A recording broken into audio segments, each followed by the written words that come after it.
welcome to Gloria's Cast Party. Something in there that shouldn't be.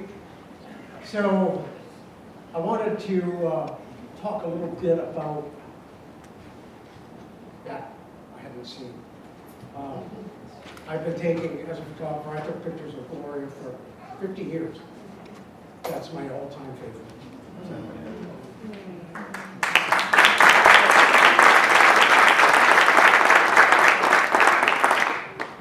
I wanted to give you just a little bit of information, backup information, on why all of this is happening.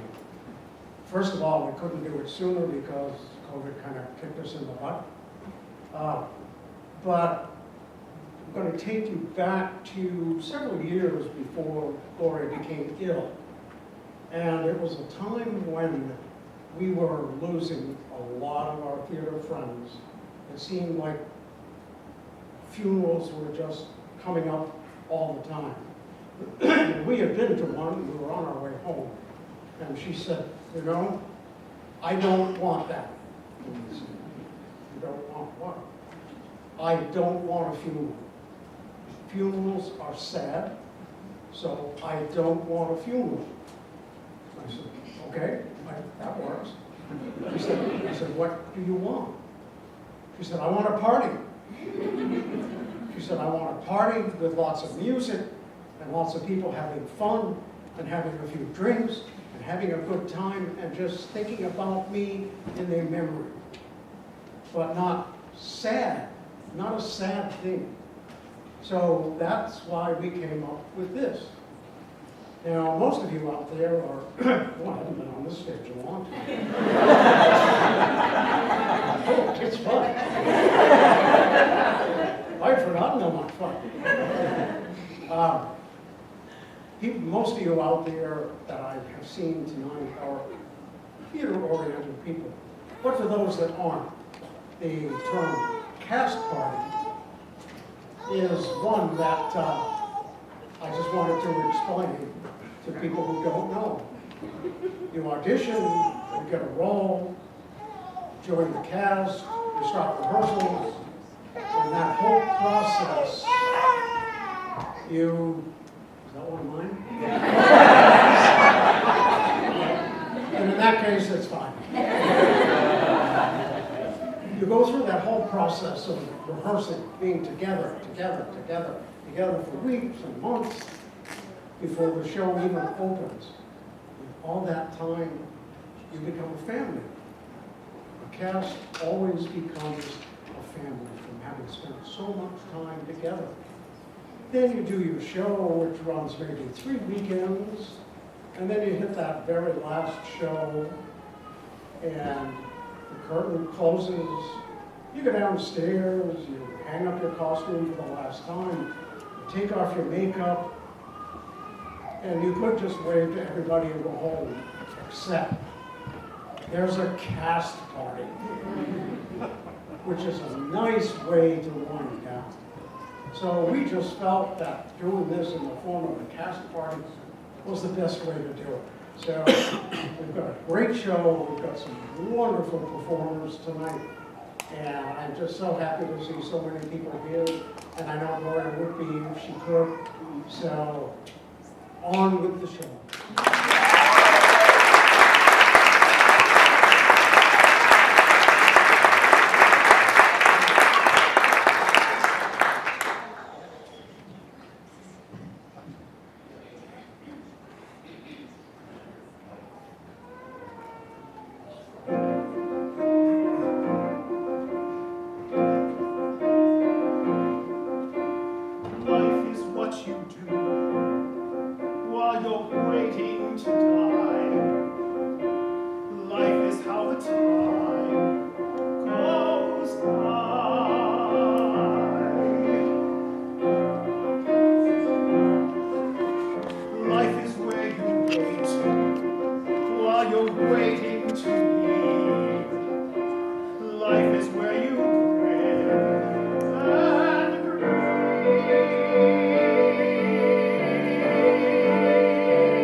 Wanting if you're not, looking for the ruby under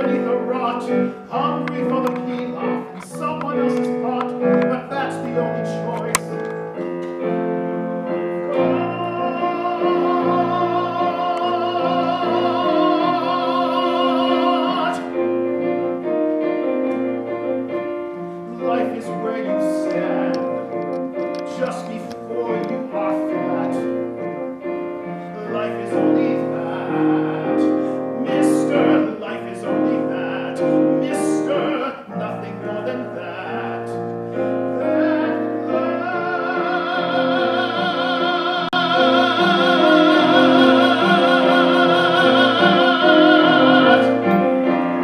Life is what you do while you're waiting to die.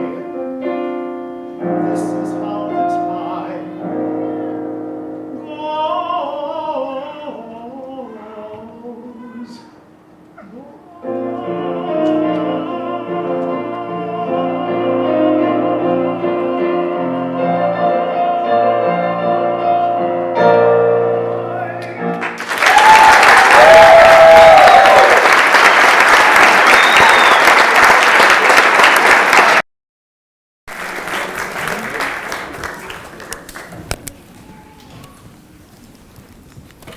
Community theater, we move our own sets.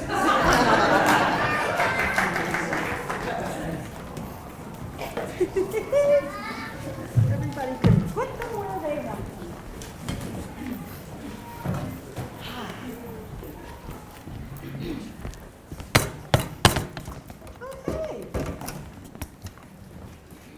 Okay, what better way to start a cast party?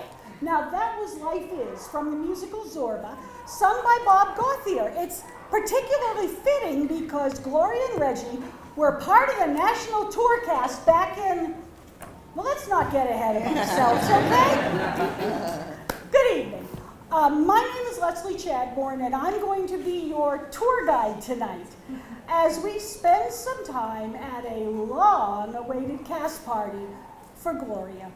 Tonight we will remember Gloria Franco Bonnin, the woman, the wife, the grandmother, singer, actress, teacher, mentor, who touched so many of us.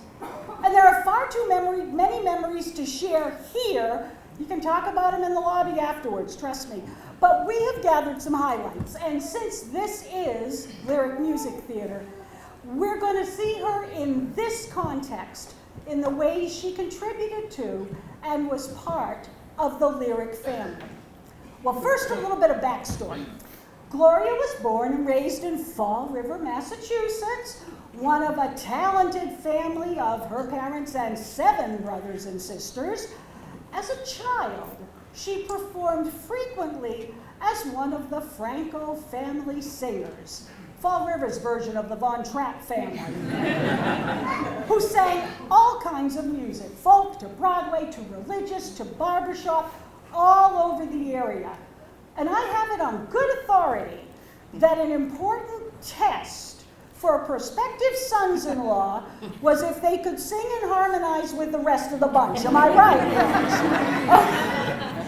Well, that tradition goes on to this day.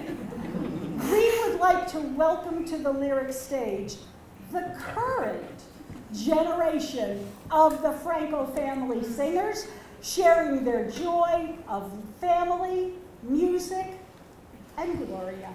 Come on up, guys.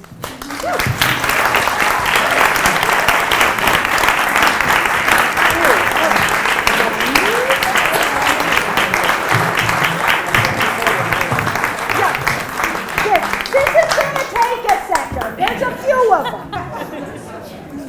Come on, right up the center, okay? And however you want to stand on the stage. And I'm out of here. Thank you.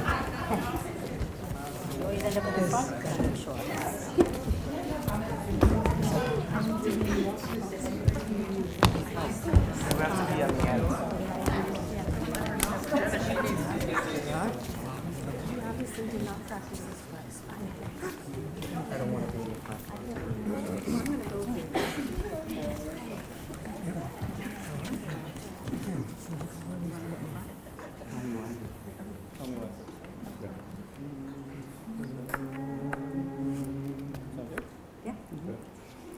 Tell me why the stars do shine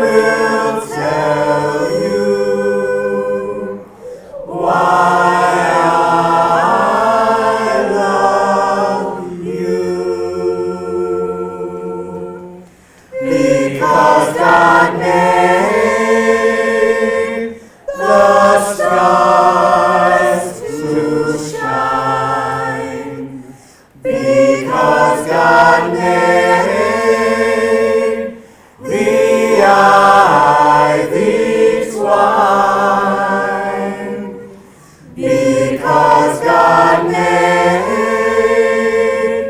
the skies so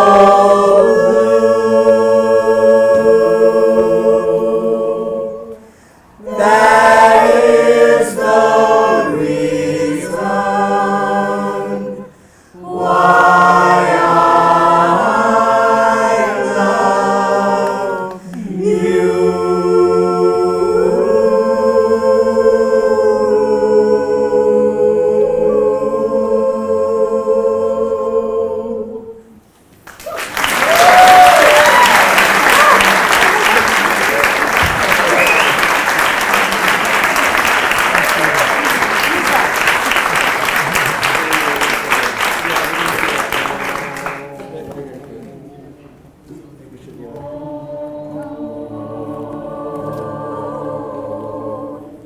Goodbye, my Coney Island baby. Farewell, my own true love. I'm gonna go away and leave you, never to see you again. Never gonna see you again. I'm gonna sail upon that ferry boat, never to return again.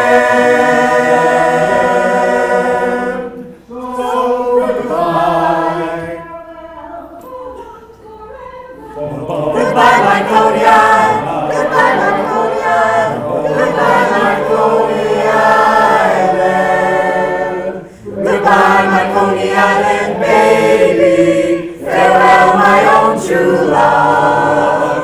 I'm gonna go away and leave you, never to see you again. Never gonna see you again. I'm gonna sail upon that ferry boat, never to return again.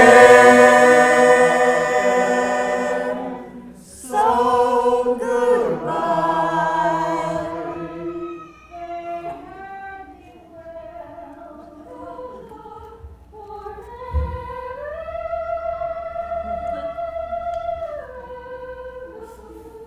Goodbye, my Coney Island. Goodbye, my Coney Island. Goodbye, my Coney Island.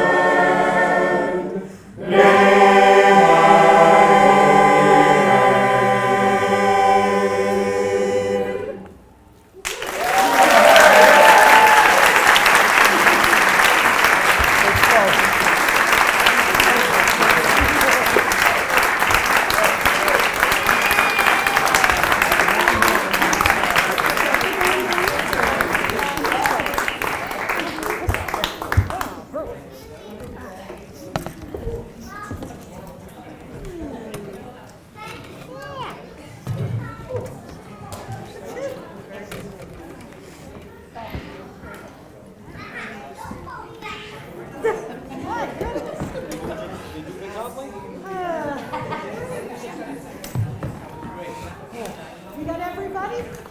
No casualties, no cares, okay? Perfect. Thank you so much. I haven't heard you guys do that for you. Oh, okay, moving on. After high school, Glo went to Boston Conservatory of Music, where she was a voice major. One summer, she auditioned for a singing waitress job at the Harbor Beach Club in Cape Cod, where she was hired by this guy. Well, one thing led to another, and in due time they married, a union that lasted 49 years. And yes, they were on stage as part of the Zorba tour. They moved back to Maine so that Reggie could help his parents with the family business, the Bonnin Music House, which had moved to Scarborough. That's where we met, through Arlene Winger, who is another of the lyric old guard, who thought we might help found something called Co-Opera, an opportunity for her voice students and other local singers to perform opera in English. That connection led to the two of them, my first husband, Ralph, pianist Pam and Carol Baker, and me, to work together for 14 years, doing theater as the Broadway Celebration Company. We loved, we fought, we had a blast. But Lyric came calling, and the two of them did their first show here in 1978. Anything goes. Reg was the music director, and Gloria played a ditzy chlorine named Bonnie with a silly fringed dress, a sillier blonde wig, and a nasal twang that hid her unusually lovely voice. The costume is out in the lobby. I hope you get a chance to look at it after the program. More shows ensued. Many of us remember the very hot summer of Pippin, with clothed and unclothed pool parties. I hear you, Alan. And evenings full of cheap wine and pasta salad. Reggie Poe had the opportunity to mirror their love and relationship in real life as they performed the Caliph and Marsana in Lyric's 1985 production of Kismet. From Kismet, This is the Beautiful and This is My Beloved, sung by Gloria in 1985, but here by Danielle Vance.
On Chase Street soon became a hub for theater friends from all over, but most frequently from Lyric and Portland Players. Now, among the shows Gloria did at Players, because let's not forget that, were Into the Woods, West Side Story, Fiddler on the Roof, Boys from Syracuse, Evita, Sweeney Todd, and I'm sure one or two more that we haven't thought of. Reggie Lowe also assumed the duties of librarians for the Portland Symphony, where Reggie was the timpanist for many years, and parties at the house always included wonderful classically trained musicians as well, slumming with us theater people. It was also home to a growing family. Eldest son Charlie, middle child daughter Elise, and youngest son Alex. Gloria made sure, and Reg, but largely Gloria, that the kids were exposed to performance at their earliest ages, and they all participated in and learned to love theater and music. Here, continuing the musical tradition from his home, New York, is Alex Bonnin to perform Where Is Love from All.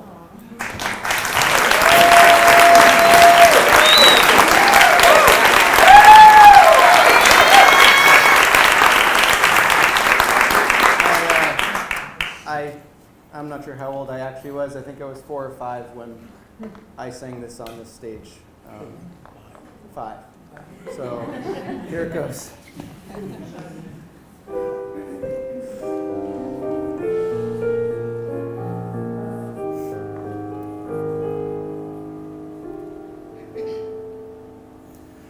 Where is love? Does it fall from skies above?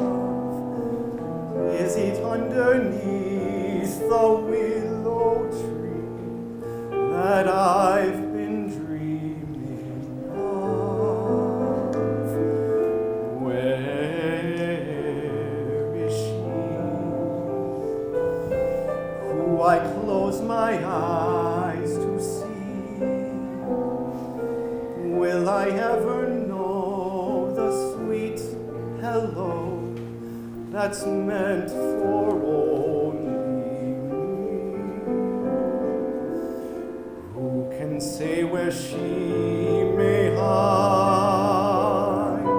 Must I travel far and wide till I am beside the someone who I can mean something to? Where is love? Who can say where she may hide? Must I travel far and wide till I am beside the someone who I can mean something to? Where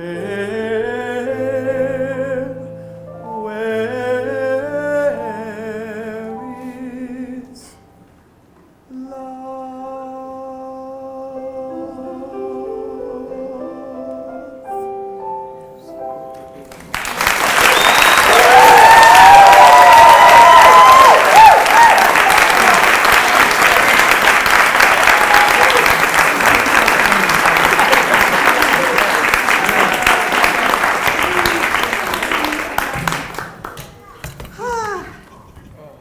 The years passed, and both Reg and Glo continued to play and perform, but few collaborations were as joyful as 1984's Barnum, despite the fact that Linwood tried to kill Reggie every single night.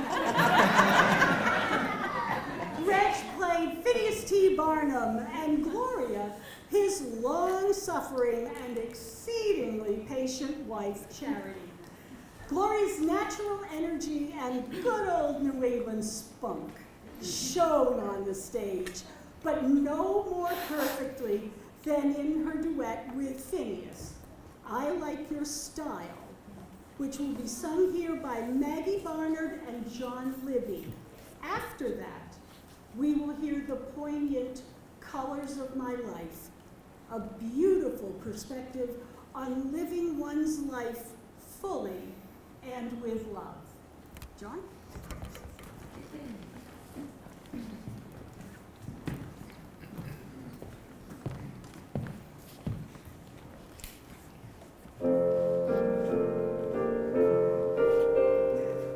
We're out of step, we disagree. What's right for you is wrong for me. Together we're a part of country mile. But I like your style. I like your style.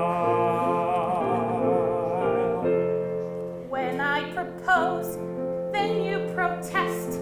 What's my delight? You just detest. Words we don't fight to ever reconcile. 'Cause I like your style. I like your style. No shouts or quarrels. No blows or tears. One simple fuss to dissect and discuss for the next 100 years. Each blessed day we sweetly fill with no you won't and yes I will. Down the aisle. Well, I liked your style. I liked your style.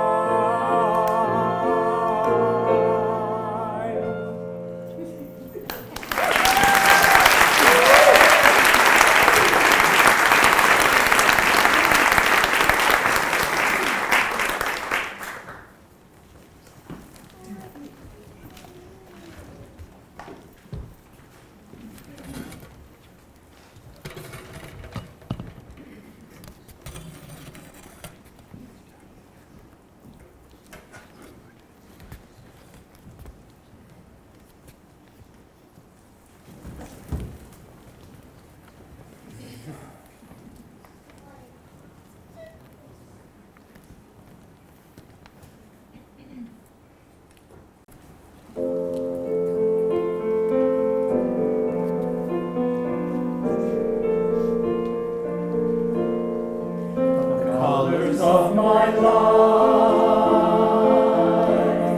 are bountiful and bold.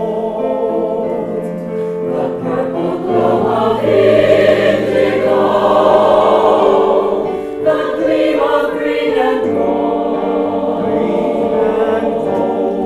the splendor of the sunrise, the dazzle of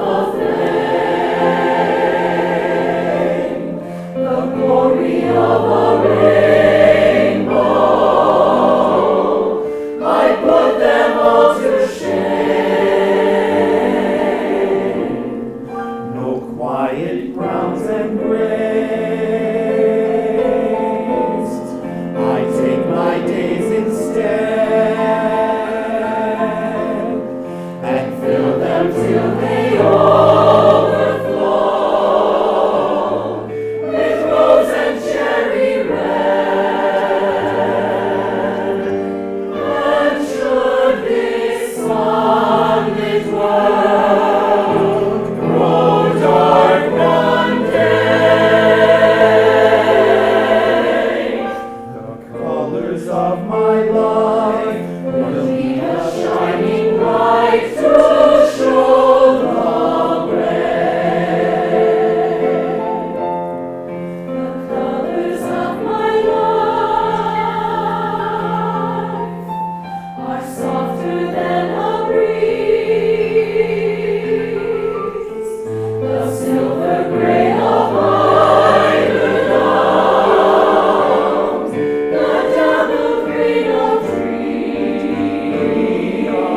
Tree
the heck with that thing. Over the years, Gloria continued to create both on stage and off.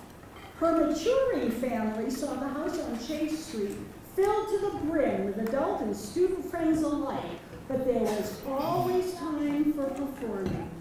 1992 saw Gloria on stage playing the lovely Rosabella in Lyric's production of The Most Happy Fella, with Reg running from being one of the 3 chefs down to play the drums in the pit and back up. But from Most Happy Fella, here to sing the beautiful Somebody Somewhere is Mary Johnston Laterra.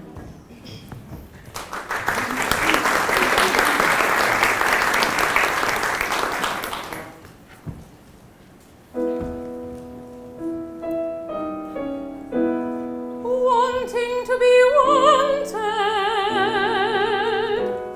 needing to be needed. That's what it is.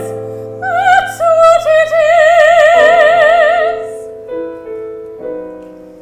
Now I'm lucky that somebody somewhere wants me and needs me. That's very wonderful to know. Somebody lonely wants me to care, wants me of all people to notice him there. Well, I want to be wanted, need to be needed, and I'll admit I'm all aglow, 'cause somebody somewhere wants me and needs me, wants lonely me to smile and say hello. Somebody somewhere wants me and needs me, and that's very wonderful to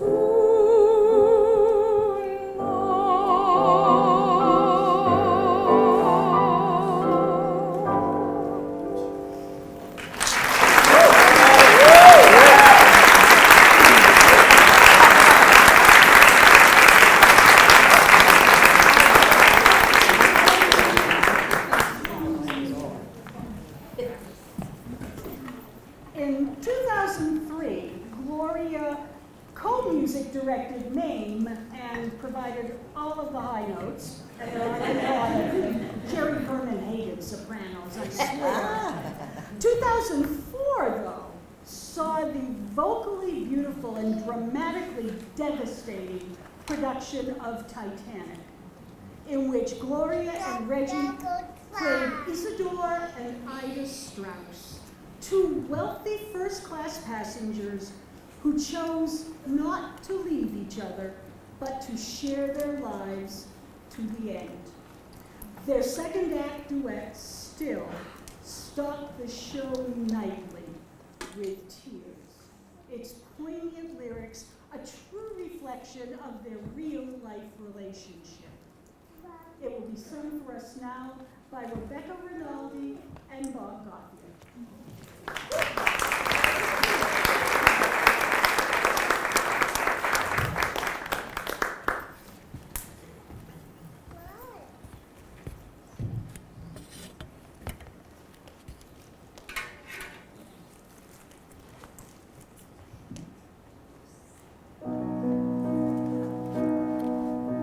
Still, the way I loved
2000.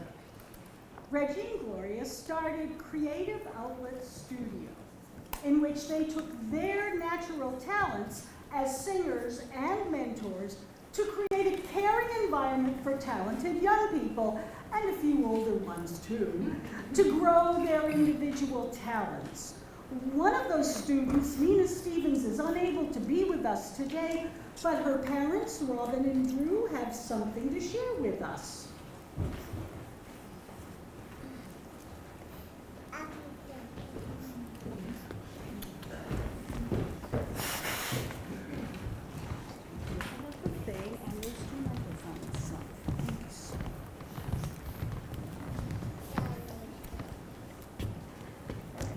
Told Reggie I wouldn't sing because nobody needs to hear that.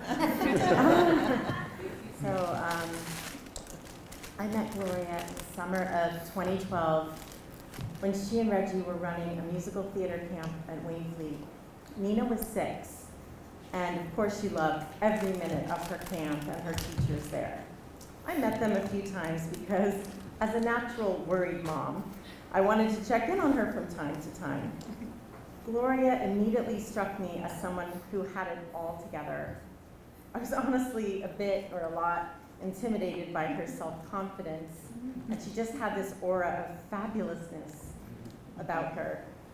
By the end of camp, Nina and I were both excited for her to start taking voice lessons with Gloria.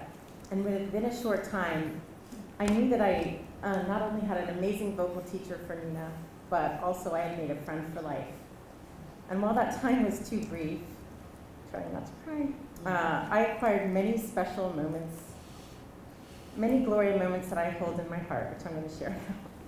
Her nurturing way with my daughter, watching the two of them sing and interact at lessons, her amazing sense of humor, when she and Reggie joined us at our Passover Seder, her fierce loyalty, her unwavering positivity, many chats on a phone at a time when people really weren't talking on the phone anymore, commiserating about our stomach issues,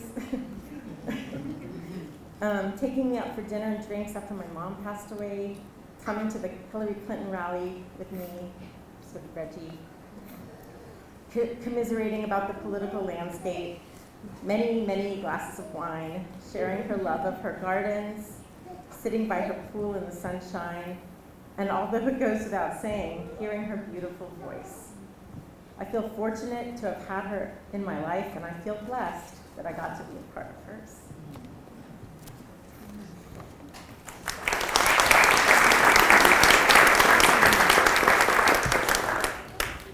Nina's 5'5" and 19 and very cute, so pretend this is coming from her. Dear Gloria, it's really hard to find the words to say to honor you now, 5 years after your passing. So I'm writing you this letter.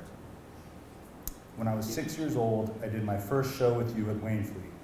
I wanted to do the Big Kids show the next year, and despite the fact that I didn't quite meet the age requirement, you made an exception for me. From that point on, you took me under your wing, and I remember driving to your house for voice lessons every week for nearly the next 8 years.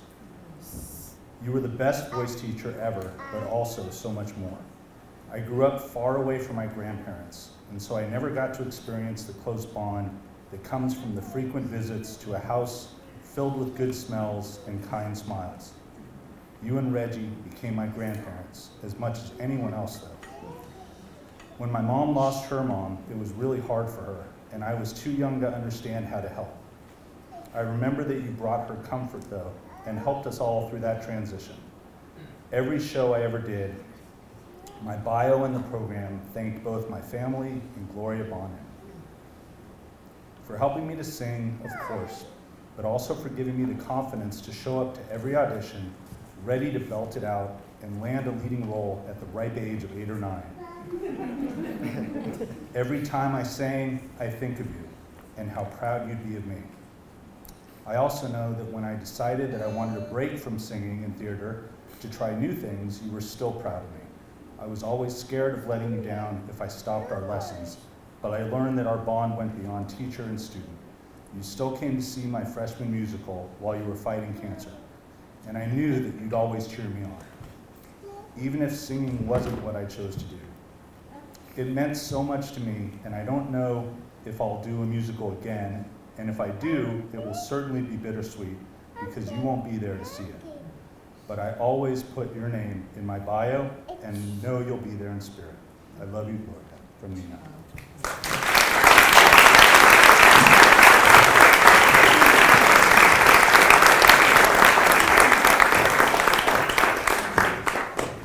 Thank you so much for that. That's lovely. Oh, okay, where am I? A collaboration with Tony Barrasso spawned Anthony's Dinner Theater. Performed weekly. Oh, yeah! Performed weekly at Anthony's Italian Kitchen. It was a winning combination. Great food and sparkling performances by both students and adult performers alike. Of course, teaching for Gloria started back home with her family. Now, you just heard her youngest son, Alex, but it all started with oldest son, Charlie, who has since made music a huge part of his life. In this next segment, consisting of students of Gloria's, Charlie will be performing You'll Be Back from Hamilton, a song his mother said might be a good one for you to learn. After that, we will hear My New Philosophy from the revival of Your Good Man Charlie Brown, sung by Aaron Meachke. Did I do that right? Was it close enough? It was close. I'll talk to you later. Days of Plenty from Little Wind, sung by Jen Kennedy, and Caleb Gildark singing I Don't Need a Roof from Big Fish. They were all voice students of Gloria's, and these selections are all songs they loved and studied with her. Sir?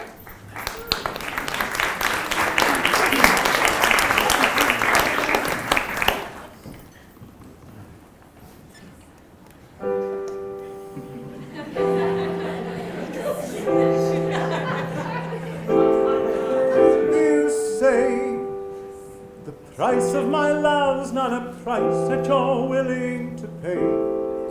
You cry in your tea which you hurl in the sea when you see me go by. Why so sad? Remember we made an arrangement when you went away. Now you're making me mad. Remember despite our estrangement, I'm your man. You'll be back, soon you'll see. You'll remember you belong to me. You'll be back, time will tell. You'll remember that I served you well. Oceans rise, empires fall. We have seen each other through it all. And when push comes to shove, I will send a fully armed battalion to remind you of my love. Da da da da da da da da da da da da da da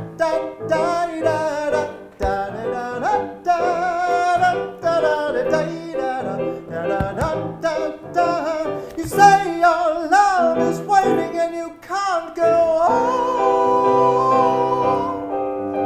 You'll be the one complaining when I am gone. And no, don't change the subject, 'cause you're my faithful subject, my sweet submissive subject, my loyal royal subject, forever and ever and ever and ever and ever. You'll be back like before. I will fight the fight and win the war. For your love, for your praise, and I'll love you till my dying days. When you're gone, I'll go mad, so don't throw away this thing we had. And when push comes to shove, I will kill your friends and family to remind you of my love. Da da da da da da da da da da da da da da.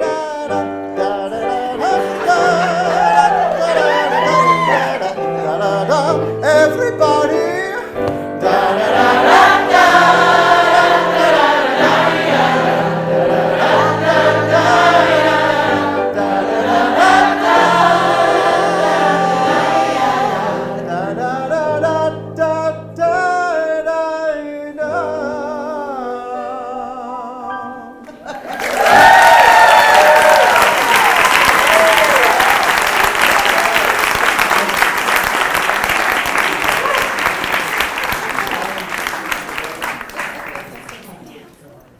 Oh yeah? That's what you think. Oh yeah? That's what you think. What? Oh, that's my new philosophy. Oh yeah? That's what you think. Why are you telling me? What? Why are you telling me? Why are you telling me? I like it. That's a good philosophy. Why are you telling me? Why are you telling me? Why are you telling me my new philosophy? The teacher gave a D on last week's homework. She said, Miss Sally Brown, your grades are going down. I could have told her your new philosophy. My new philosophy, Miss B. And she, look, see, a D? A D. Well, why are you telling me? And that's my new philosophy. Why are you telling me? My new philosophy. And like a busy bee, each new philosophy can fly from tree to tree and keep me moving. When life's a dizzy maze, unalternating days, I choose a different phrase. Your new philosophy. My new philosophy. Sally, some philosophies are simple. A man does not live by bread alone. Some philosophies are clear. Leave your message at the sound of the tone. Some philosophies pick and choose, deciding what goes in, and some take a lifetime. Mine take a minute. Sally, sometimes takes a minute can be very lasting. For instance, Beethoven took 2 years to compose his brilliant Ninth Symphony. No, I can't stand it. I can't stand it. I like it. It's like a guarantee. My new philosophy. And things are sure to be a whole lot brighter. Oh yeah? That's what you think. No! Why are you telling me? I can't stand it. How life is free and easy. Much more philosophies with my brand my new philosophy.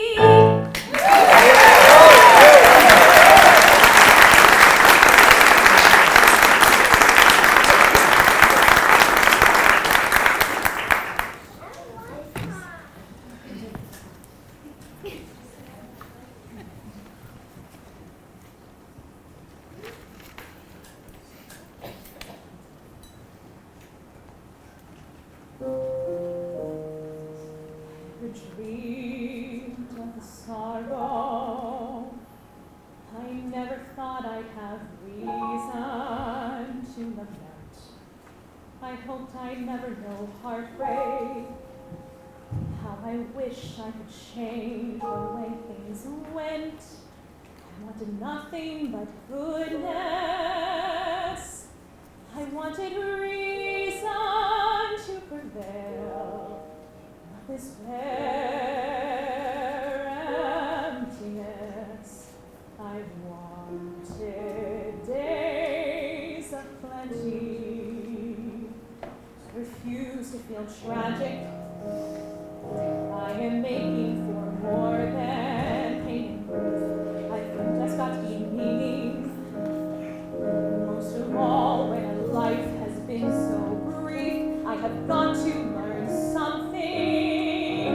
How can I give her any less? I want life to go on. I want days of plenty. You have to believe there's reason for hope. You have to believe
lyric and play it.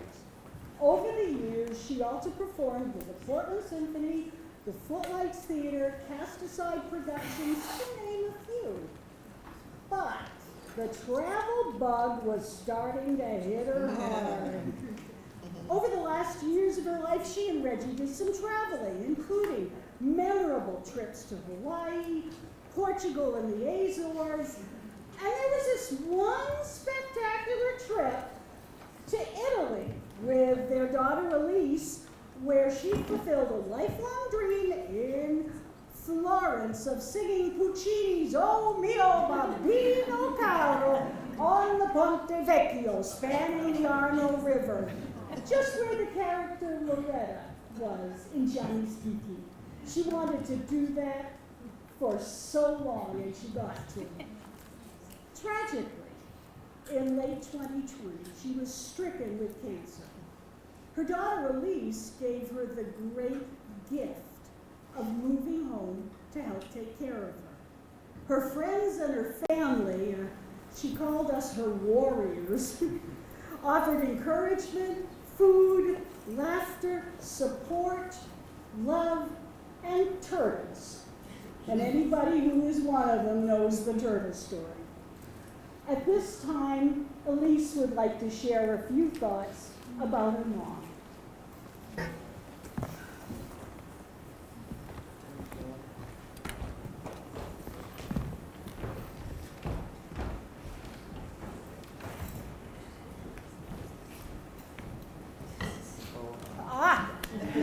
Yes!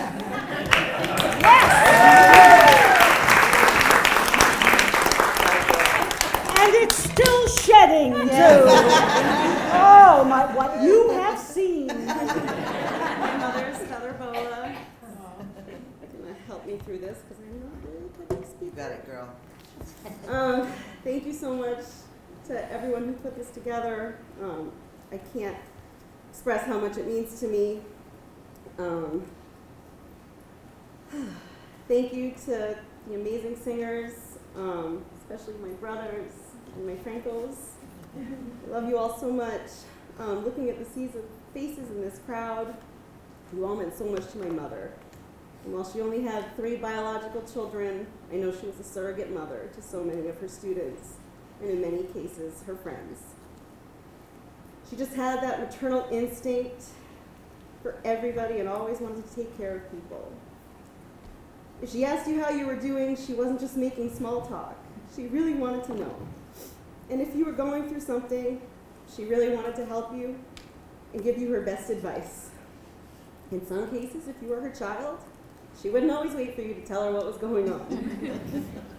Mother-daughter relationships are complex, as I'm sure many of the mothers and daughters in this room know. My mother loved to give me unsolicited advice, and I loved to roll my eyes at it. But 99% of the time, I knew she was right, but I'm stubborn, and I love a good self-sabotage. Funny enough, I'm in a point in my life now where I want nothing but her advice. Someone to walk me through the insanity that is being a woman in your mid-40s. I remember the emotional ups and downs she went through during this phase of her life, all while having a teenage me to deal with. I lost my place for a second. I wasn't a bad kid, but I certainly wasn't an angel either. Unlike my 2 brothers who were likely to be found on my parents' side on a Saturday night when they were in high school, they were in the show together. I might be drinking in the woods with my friends.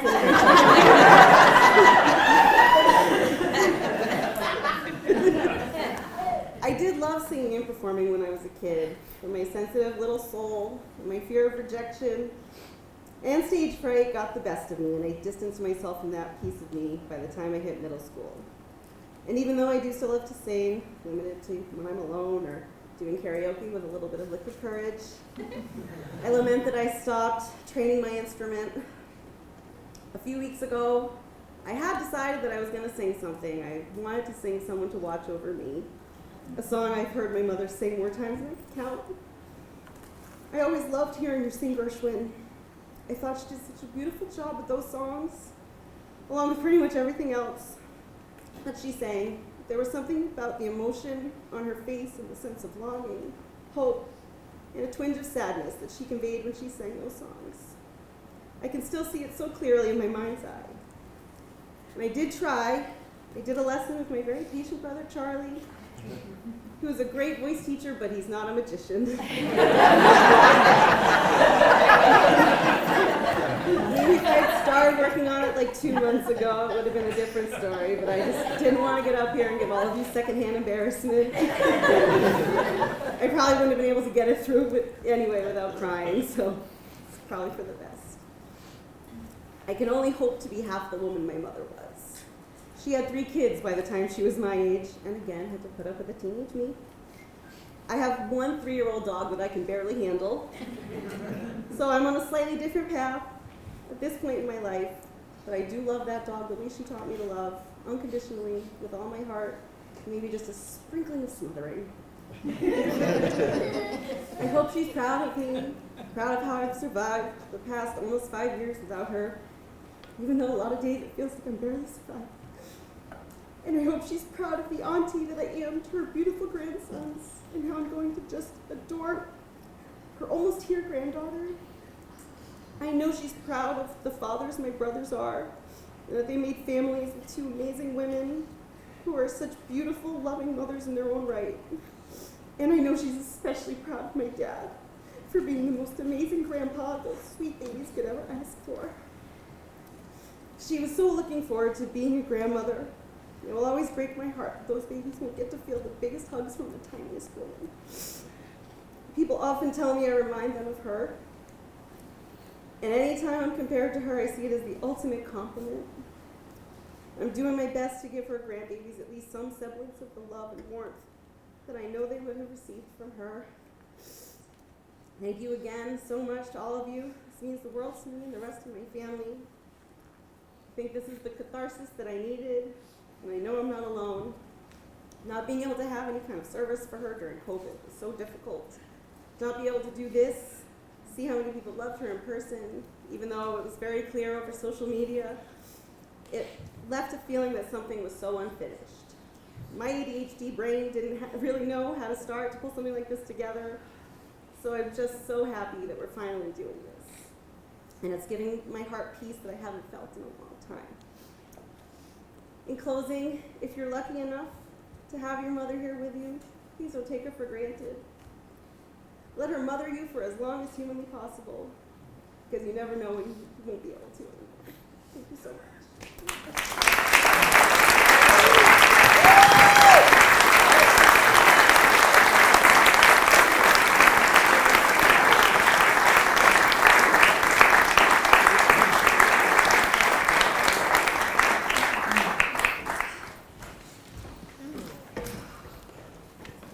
Okay. So what would a cast party be without the host and the guest of honor? I mean, really. We're able to do that tonight.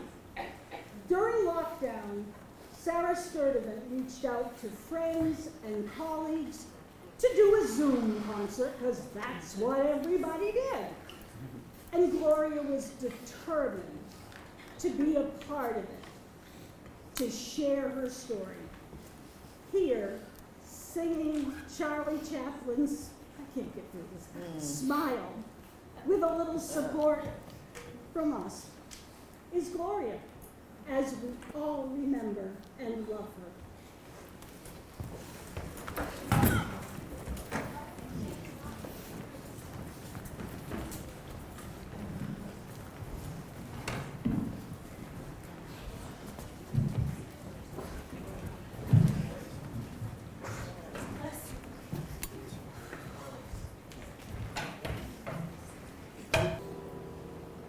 Smile, though your heart is aching.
Thank you all for watching.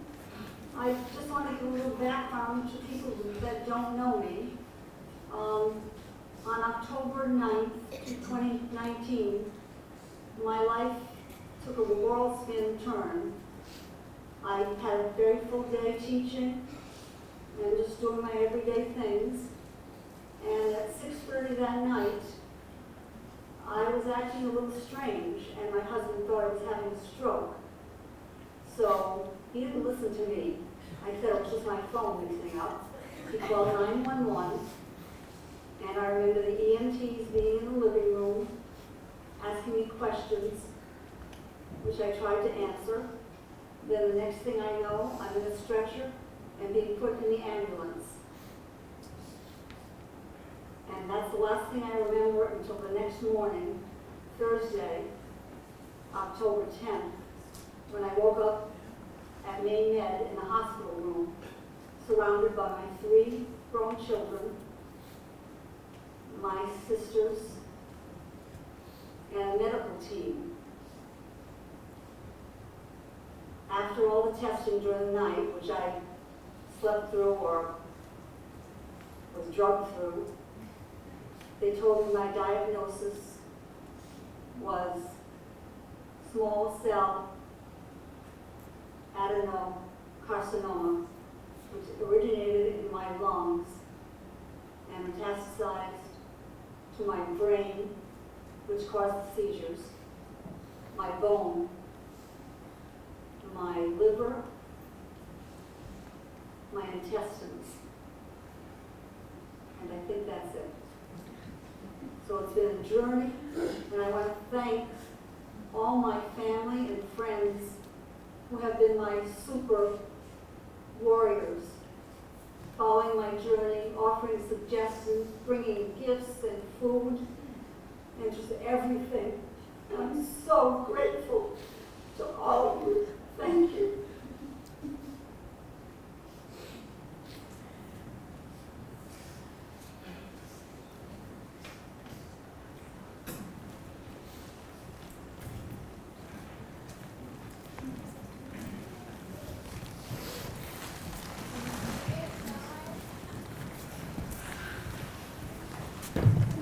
Look,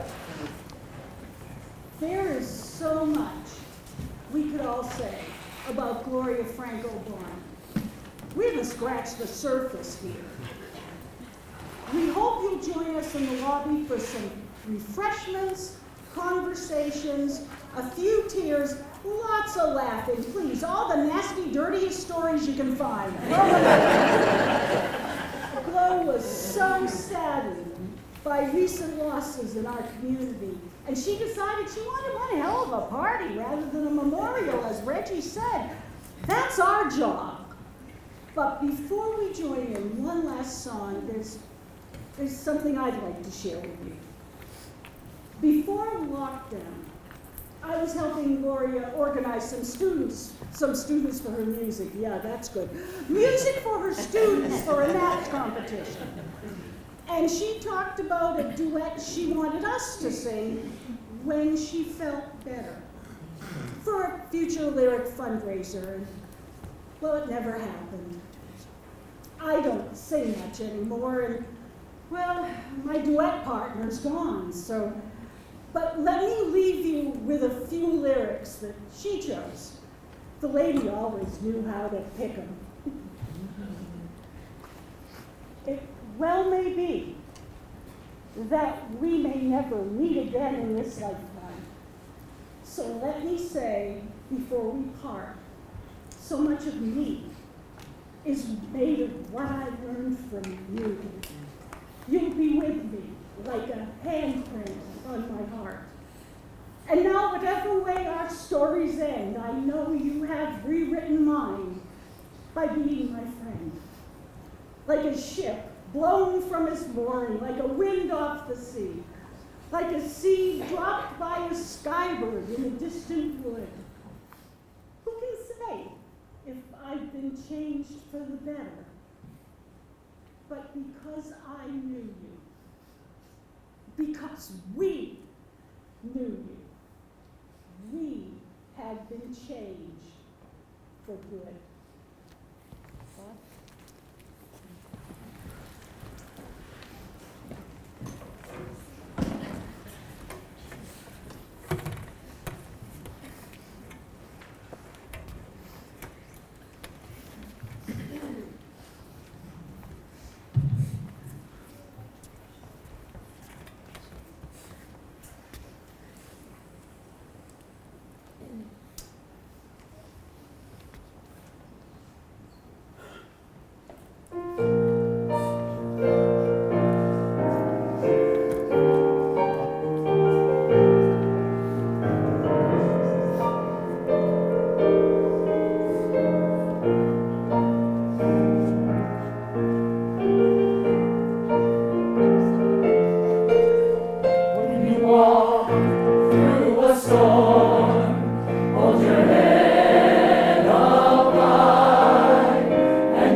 Wow. Oh, I can still project. I just choose not to. That was an amazing, amazing, amazing performance.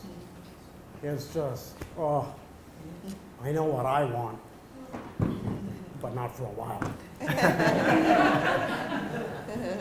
I want to thank everyone who made this possible.